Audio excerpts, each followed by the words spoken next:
이 세상에서 가장 억울한 노년이 뭔지 아십니까?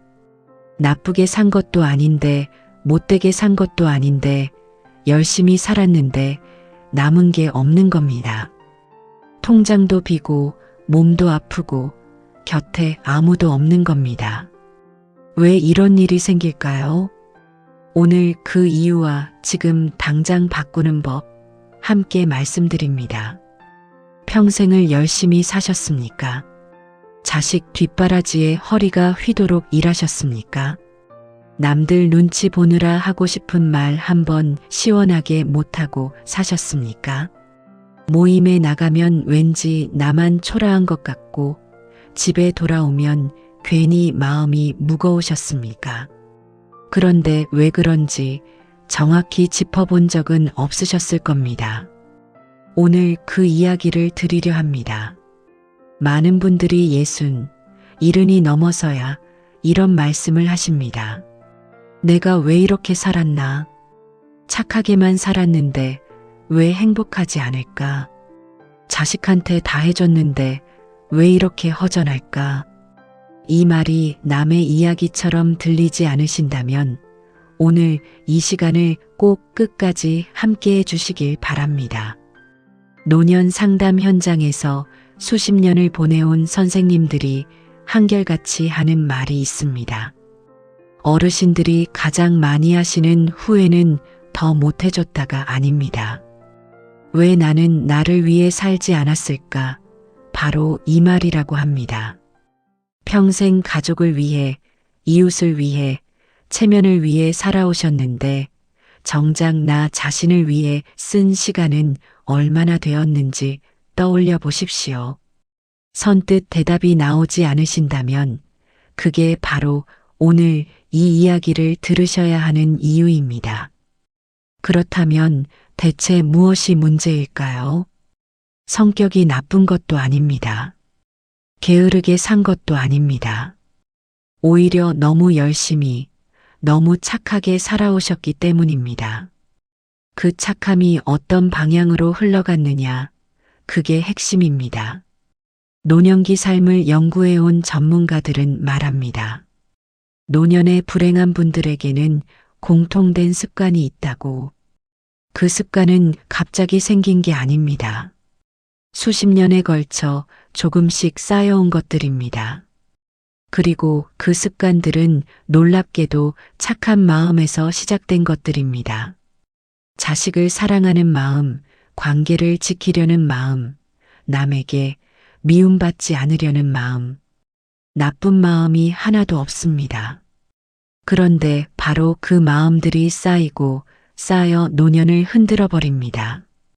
오늘은 그 습관들 중 가장 많은 분들이 뒤늦게 후회하는 3가지를 말씀드릴 겁니다.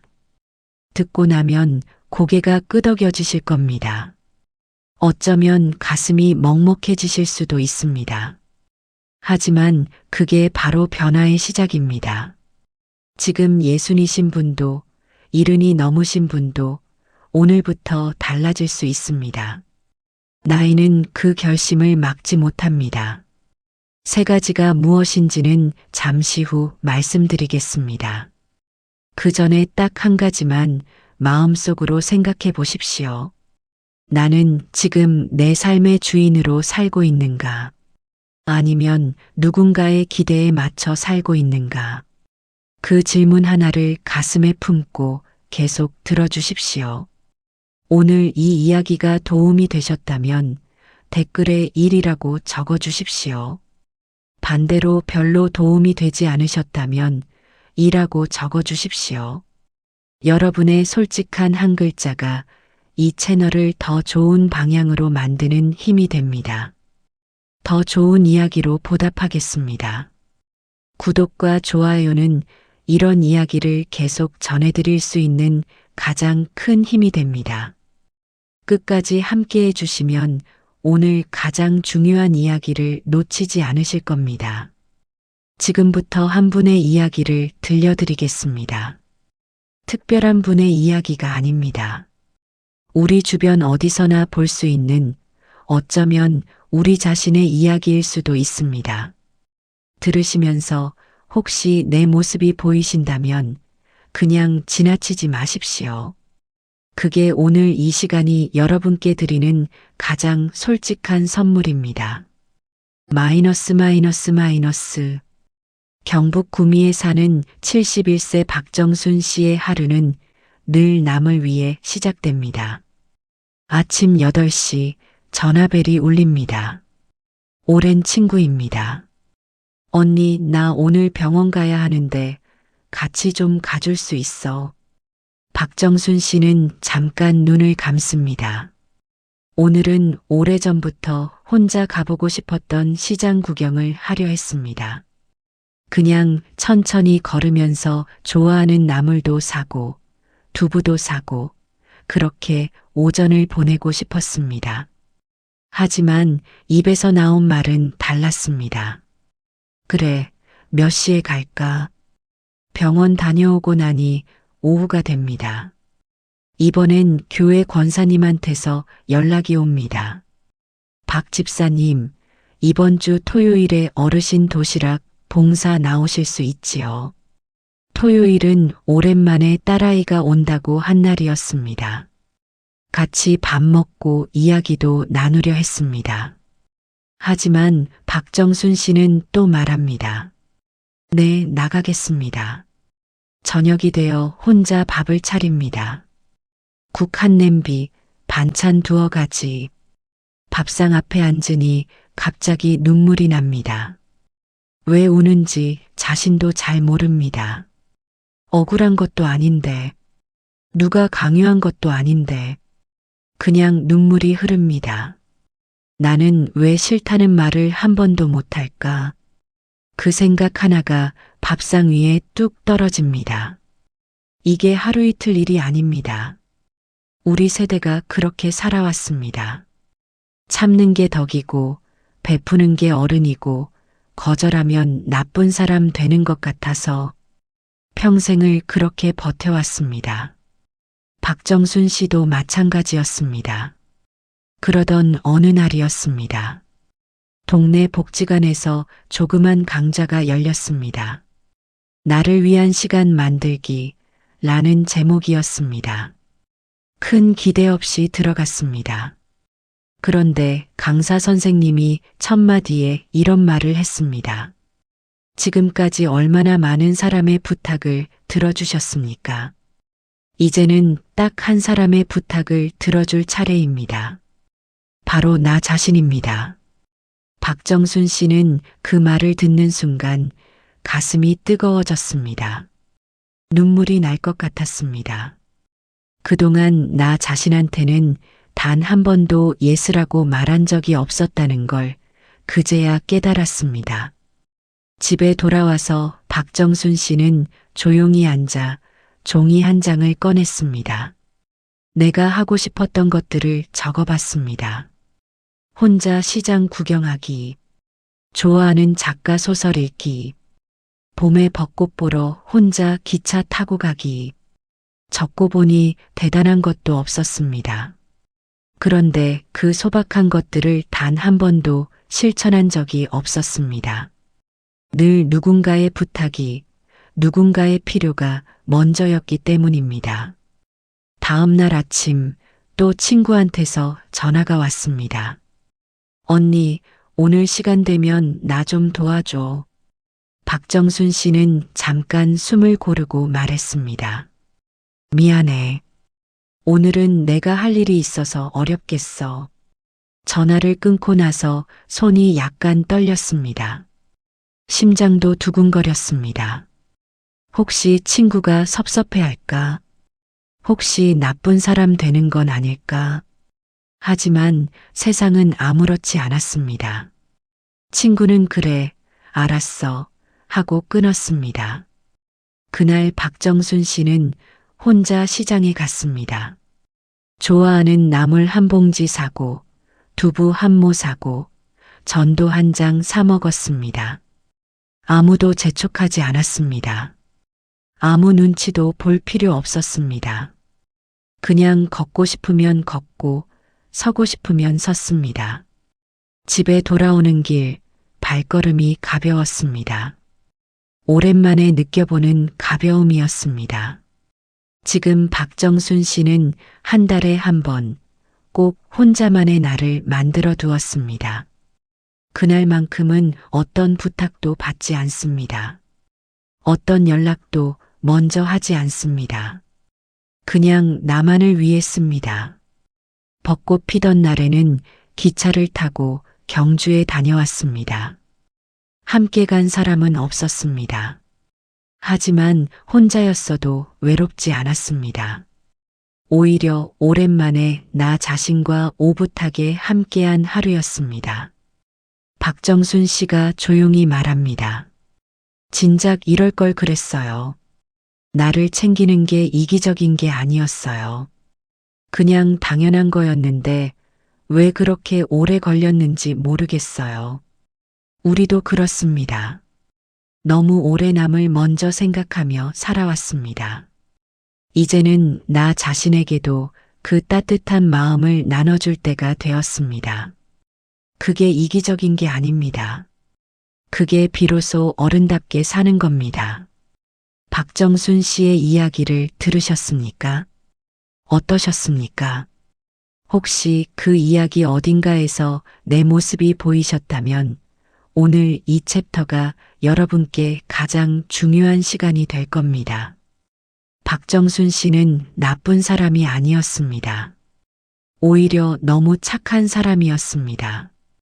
부탁을 거절하지 못했고 자식에게 모든 것을 내어주었고 남과 비교하며 스스로를 작게 만들었습니다.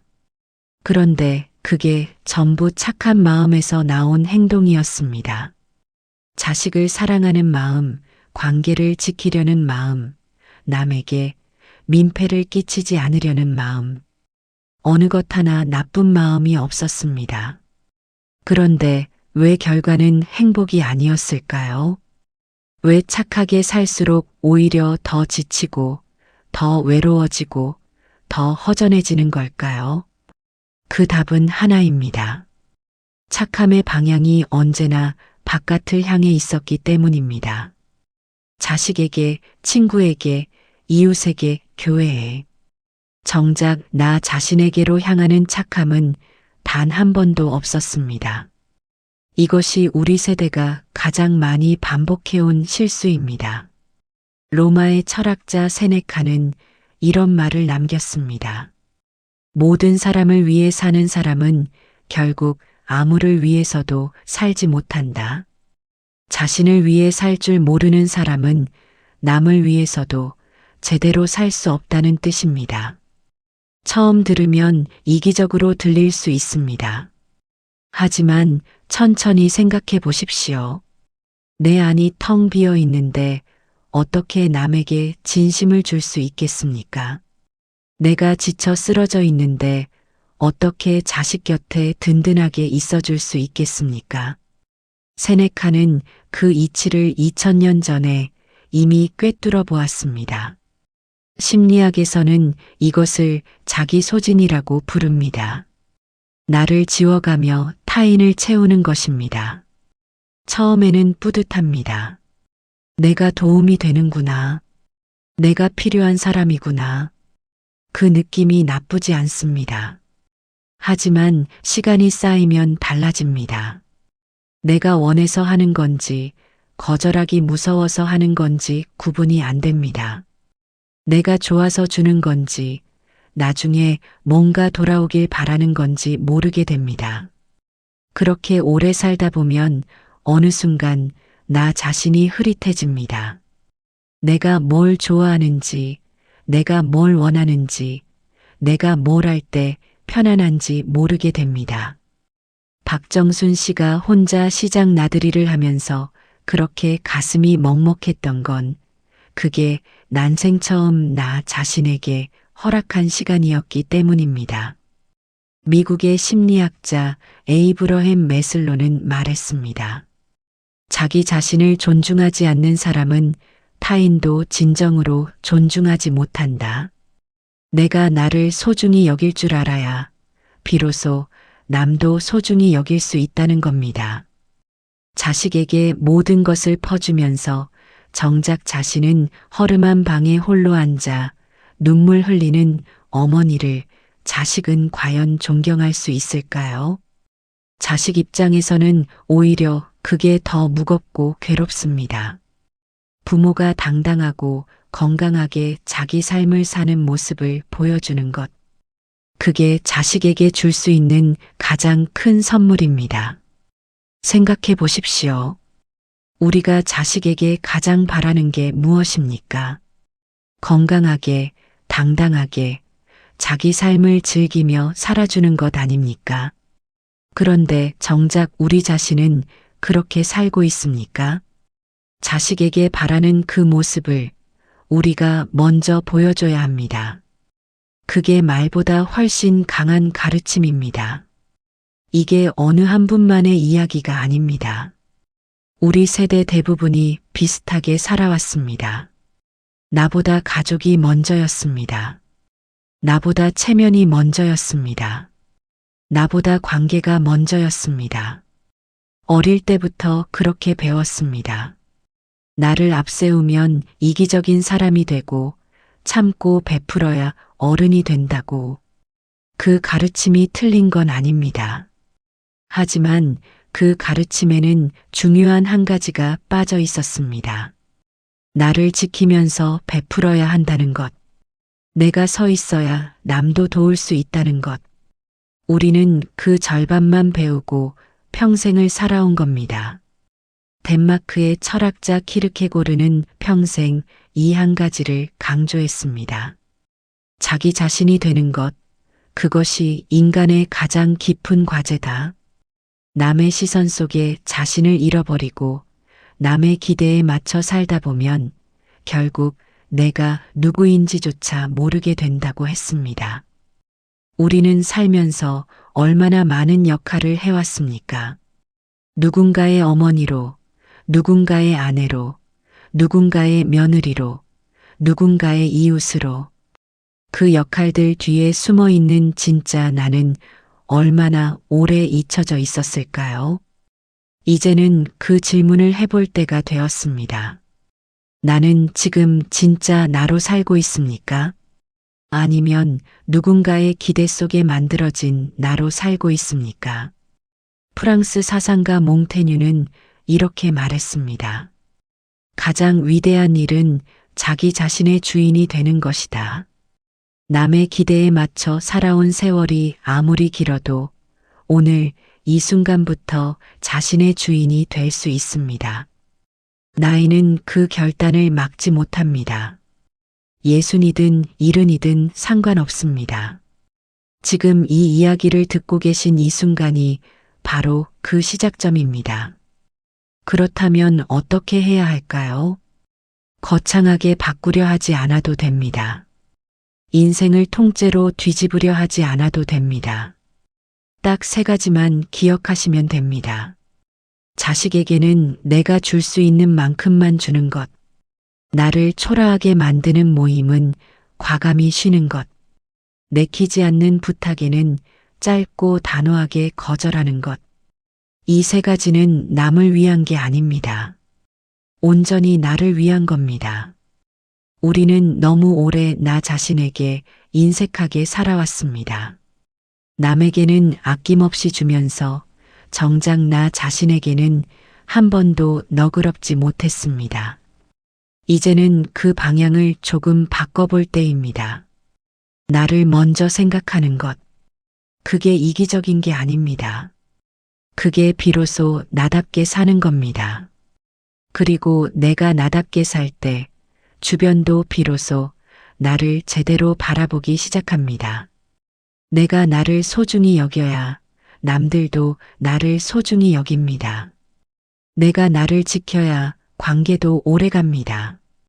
내가 먼저 바로 서야 자식도 나를 진심으로 의지합니다.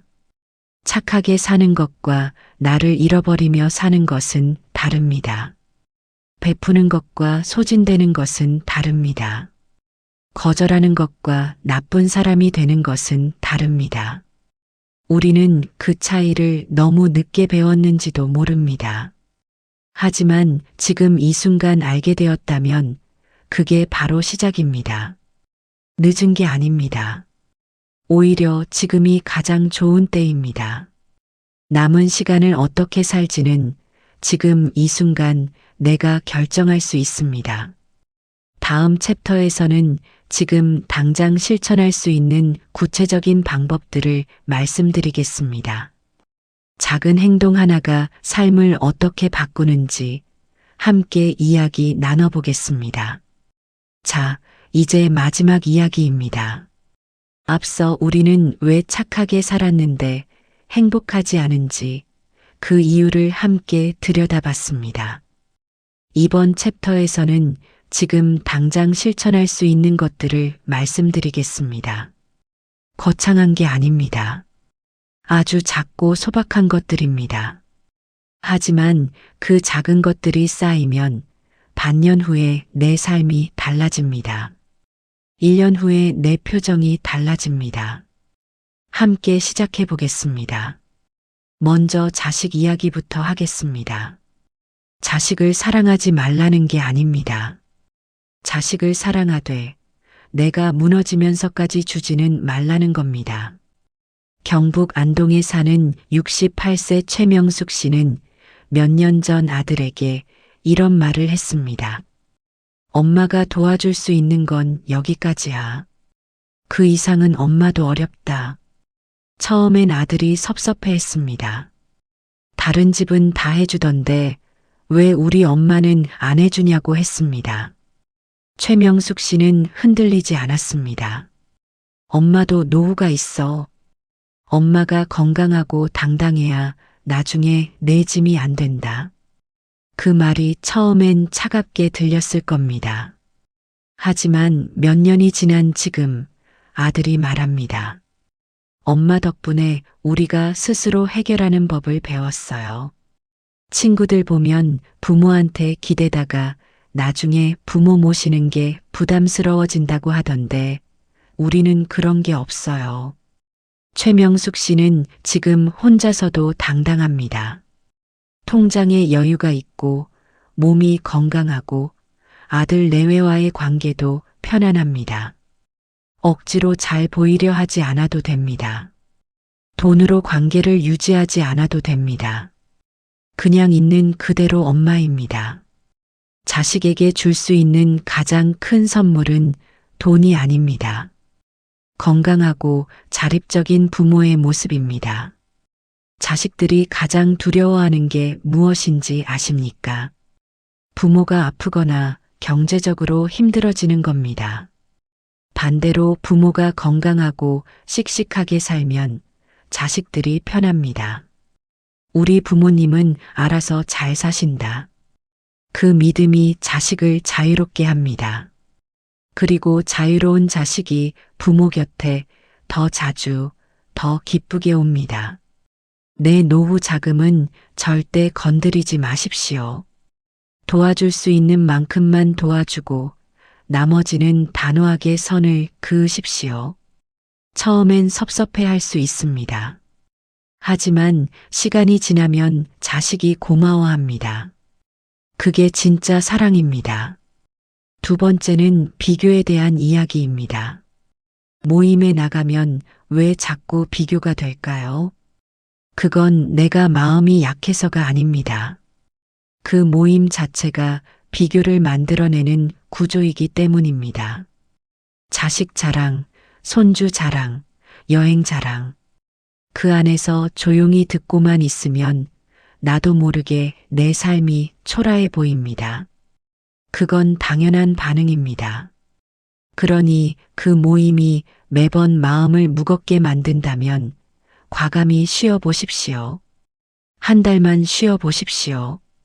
처음 일주일은 심심합니다. 익숙하게 나가던 요일에 집에 있으니 어색합니다.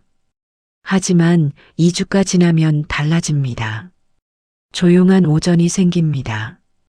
그 시간에 뭘 할지 생각해 보십시오. 평생 읽고 싶었던 책이 있으십니까? 혼자 가보고 싶었던 곳이 있으십니까?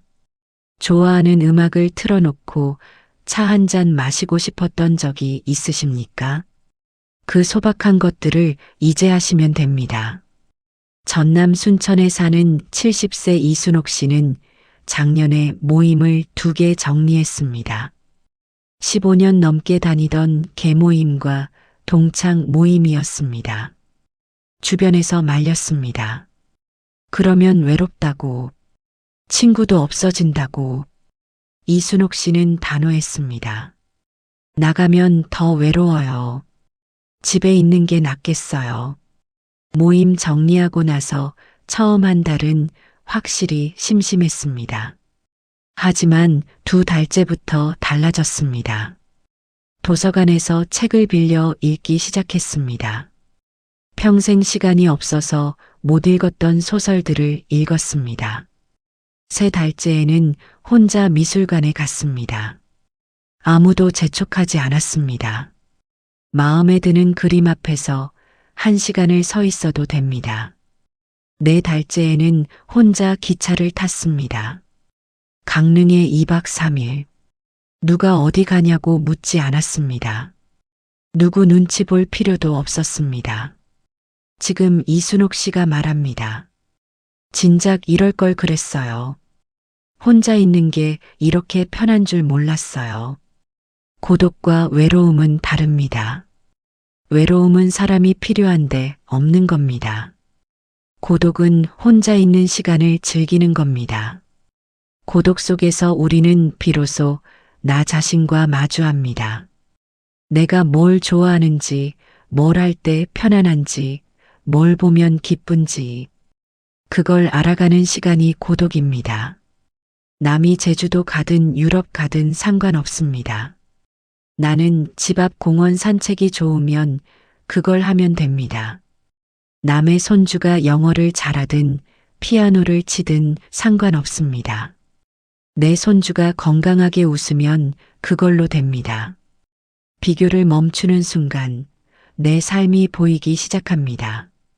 내 삶이 보이기 시작하면 그 안에 생각보다 많은 것들이 있다는 걸 알게 됩니다.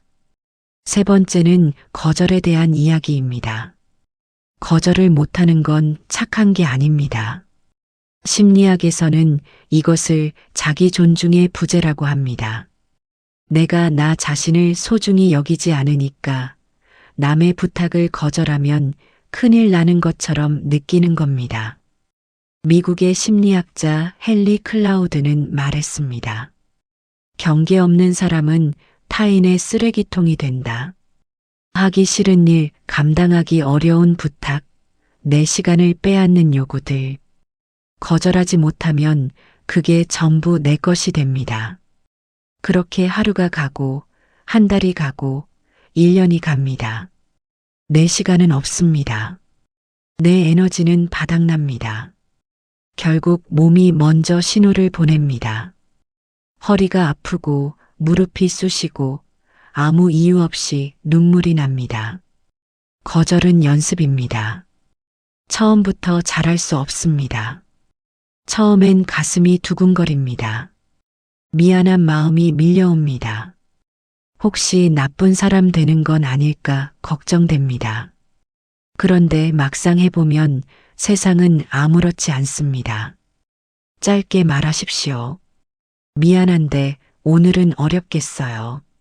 그게 전부입니다. 길게 설명하지 않아도 됩니다. 변명하지 않아도 됩니다. 이유를 10가지 댈 필요 없습니다. 그냥 어렵다고 하면 됩니다. 처음 한번 해보고 나면 알게 됩니다.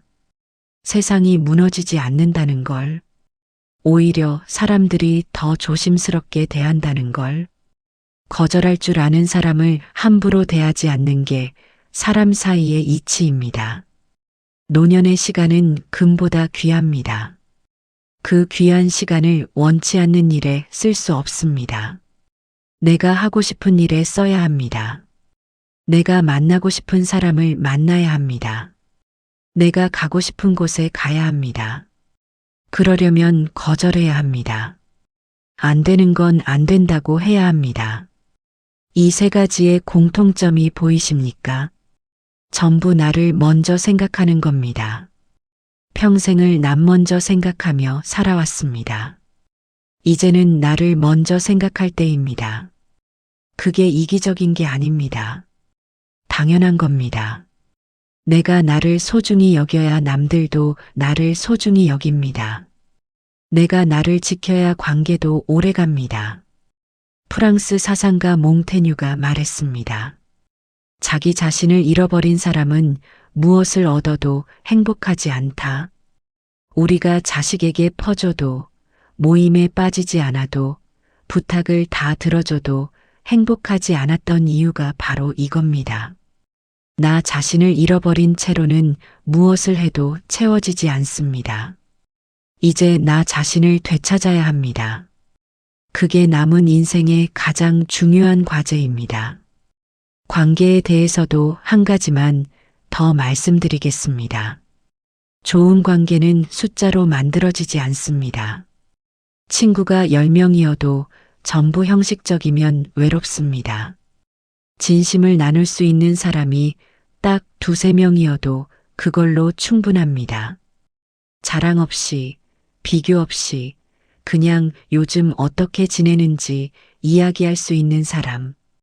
힘들다고 말했을 때 그냥 들어주는 사람. 그런 사람 한 명이 모임 20개보다 낫습니다. 그 사람과 한 달에 한 번 조용한 곳에서 차 한 잔 마시며 이야기를 나눠보십시오. 그 시간이 쌓이면 삶이 따뜻해집니다. 오늘 이야기를 들으신 여러분께 한 가지만 부탁드립니다. 오늘 딱 하나만 바꿔보십시오. 자식에게 선을 한번 그어보시거나, 비교되는 모임에 한번 안 나가보시거나, 내키지 않는 부탁에 짧게 거절해 보시거나, 딱 하나입니다. 그 하나가 한 달이 되고, 한 달이 1년이 됩니다. 1년 후에 나는 지금과 다른 사람이 되어 있을 겁니다. 노년 상담 현장에서 오래 일하신 한 선생님이 이런 말씀을 하셨습니다. 어르신들이 가장 환하게 웃는 순간이 언제인지 아십니까? 처음으로 나를 위해 뭔가를 했을 때라고 합니다. 처음으로 거절해 봤을 때, 처음으로 혼자 여행 가봤을 때, 처음으로 아무 눈치 없이 좋아하는 걸 해봤을 때, 그때 어르신들 얼굴이 환해진다고 합니다. 그 환한 얼굴이 바로 우리가 찾아야 할 얼굴입니다. 인생 후반전은 누군가의 부모로, 누군가의 이웃으로만 사는 시간이 아닙니다. 오롯이 나 자신으로 사는 시간입니다. 우리에게 그 시간이 남아 있습니다. 오늘부터 시작하십시오. 나를 먼저 생각하는 것. 그게 남은 인생을 가장 아름답게 사는 방법입니다. 여러분은 그럴 자격이 충분히 있습니다. 오늘 이 이야기를 들으시고 앞으로 실천해 보고 싶은 게 몇 번인지 댓글에 숫자로 적어 주십시오. 하나만 해보고 싶으시면 1, 2가지면 2, 3가지 모두 해보고 싶으시면 3이라고 적어주시면 됩니다.